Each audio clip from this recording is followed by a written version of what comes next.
Hello everybodies, welcome back to our channel. இன்னைக்கு நாம பார்க்க போற பிரம்மபுரீஸ்வரர் கோவில் மயிலாடுதுறை மாவட்டம் சீர்காழியில அமைஞ்சிருக்கு. இந்த கோவிலோட லொகேஷனை நான் டெஸ்கிரிப்ஷன்ல கொடுத்துருக்கேன். பைக் அண்ட் கார்ல வர்றவங்க ரெஃபர் பண்ணிக்கோங்க. பப்ளிக் டிரான்ஸ்போர்ட்ல வர்றவங்க நேரா சீர்காழி பஸ் ஸ்டாண்டுக்கு வந்துருங்க. புது பஸ் ஸ்டாண்ட்ல இருந்து 500 மீட்டர்ஸ் அண்ட் பழைய பஸ் ஸ்டாண்ட்ல இருந்து 1 கிலோமீட்டர் டிஸ்டன்ஸ்ல இந்த கோவில் அமைஞ்சிருக்கு. இந்த கோவிலோட வரலாறு, புராண கதை, தெய்வங்கள், முக்கிய சிறப்புகள், பெருமைகள், முக்கிய திருவிழாக்கள், டைமிங்ஸ் போன்ற பயனுள்ள தகவல்களை தெரிஞ்சுக்க இந்த வீடியோவை முழுசா பாருங்க. கண்டிப்பா பயனுள்ளதா இருக்கும். சரி, வாங்க வீடியோக்குள்ள போலாம்.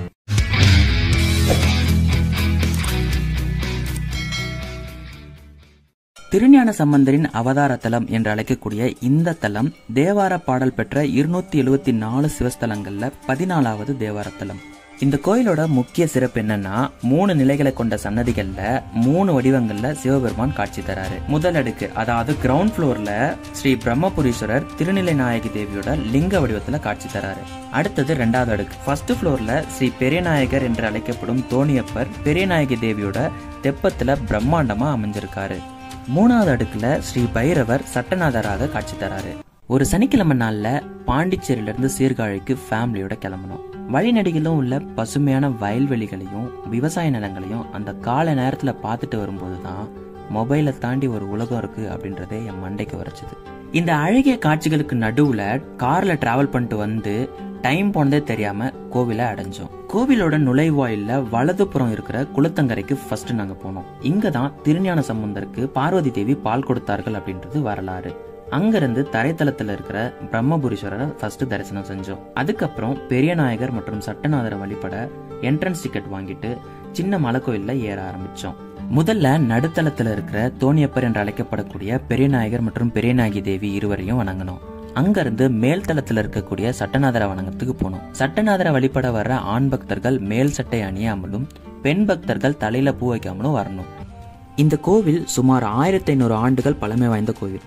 இந்த தலத்திற்கு பிரம்மபுரம், வேணுபுரம், புகழி, வெங்கரு, தோணிபுரம், பூந்தரை, சிராபுரம், புரவம், சான்பாய், சீகாழி, கொச்சைவாயம், கழுமலம் அப்படின்னு 12 வரலாற்று பெயர்கள் இருந்ததா தகவல். காளிதேவி இங்க இருக்கிற இறைவனை வழிபட்டதுனால இந்த ஊருக்கு ஸ்ரீகாழி அப்படின்னு பேர் வந்ததாகவும் இது நாளடைவுல சீர்காழி அப்படின்னு மாறினதாகவும் தகவல். கோவிலின் புராண வரலாறு. பூமி முழுவதையும் மூழ்கடிக்கிற அளவுக்கு ஒரு பெரிய வெள்ளம் புராண காலத்துல இருந்ததா நம்பப்படுது. இந்த வெள்ளம் ஏற்படும் போது சிவபெருமான் 64 ஆயக்கலைகளை தன்னோட தோல்ல சுமந்து தெப்பத்தில் ஏறி இந்த சன்னதியை அடைச்சதா கூறப்படுது. தெப்பம் அப்படின்னா தமிழ்ல தோணி அப்படின்னு அர்த்தம். இதனாலதான் இந்த ஊர் தோணிபுரம் அப்படின்னு அழைக்கப்பட்டு இங்கு எழுந்தருள் இருக்கிற இறைவனை ஸ்ரீ தோணியப்பர் அப்படின்னு அழைக்கிறாங்க.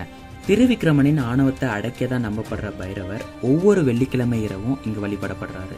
இந்த கோயில்ல ஒவ்வொரு வெள்ளிக்கிழமையும் நள்ளிரவு வரைக்கும் ஸ்ரீ சட்டநாதருக்கு சிறப்பு பூஜை நடத்தப்படுது. இந்த நேரத்துல இறைவனை வழிபடுறது மிகவும் புண்ணியம் அப்படின்னு கருதப்படுது. மும்மூர்த்திகள்ல தான் பெரியவர் அப்படின்னு ஆணவத்தோட இருந்த பிரம்மனுக்கு சிவபெருமான் பாடம் புகட்ட நினைச்சு பிரணவ மந்திரத்தை மறக்க செய்யறாரு. தன்னோட முட்டாள்தனத்தை உணர்ந்து பிரம்மா இங்க இருக்கிற சிவபெருமான வழிபட்டு தன்னோட சக்தியை திரும்ப பெற்றதுனாலதான் இந்த இறைவன் ஸ்ரீ பிரம்மபுரீஸ்வரர் அப்படின்னு அழைக்கப்படுறாரு.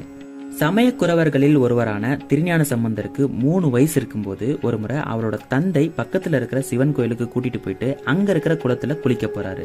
அப்போ கரையில இருந்த திருஞான சம்பந்தர் பசியால அழ ஆரம்பிக்கிறாரு. குழந்தை அழுவதை பார்த்த பார்வதி தேவியும் சிவபெருமானும் அங்க வந்து பார்வதி தேவி அவருக்கு ஞானப்பால் கொடுத்துட்டு மறைஞ்சிடுறாங்க. குளிச்சுட்டு திரும்பி வந்து பார்க்கும்போது தன் குழந்தை வாயில பால் இருந்ததை பார்த்து யார் உனக்கு பால் கொடுத்தது அப்படின்னு சொல்லி கேட்க, தோடுடைய செவியேன் விடையேறியோர் தூவென் மதிசூடி காடுடைய சுடலை பொடி பூசி என் உள்ளங்கவர் கல்வன் ஏடுடைய மலரான்மனை நாள் பணிந்து ஏத்த அருள் செய்த பீடுடைய பிராமபுரம் ஏவிய பெம்மான் இவனன்றே அப்படின்னு பாடி வந்தது சிவபெருமானும் பார்வதியும் அப்படின்னு புரிய வச்சாரு. கோவிலோட முக்கிய அம்சங்கள். இந்த கோயிலோட தொடர்புடைய 22 புனித நீர்நிலைகள் இருப்பதாக நம்பப்படுது. சிவபெருமான் இங்க பிரம்மா, விஷ்ணு மற்றும் சிவன் என 3 வடிவங்கள்ல அருள் பாலிக்கிறாரு. இந்த கோவிலின் பைரவர் காசி வாரணாசியில் உள்ள கோயிலுக்கு நிகரான சிறப்பு வாய்ந்தவராக கருதப்படுறாரு. அஷ்டமி நாட்கள்ல சிறப்பு பூஜைகள் இங்கு பைரவருக்கு நடத்தப்படுது. இந்த கோயிலோட சிவபெருமான் அனைத்து சட்டங்களையும் உருவாக்கியவராக இருக்கிறதுனால இவரை ஸ்ரீ சட்டநாதர் அப்படின்னு அழைக்கிறாங்க. ஒவ்வொரு வருஷமும் 10 நாள் பிரம்மோத்சவம் சித்திரை மாசத்துல கொண்டாடப்படுது.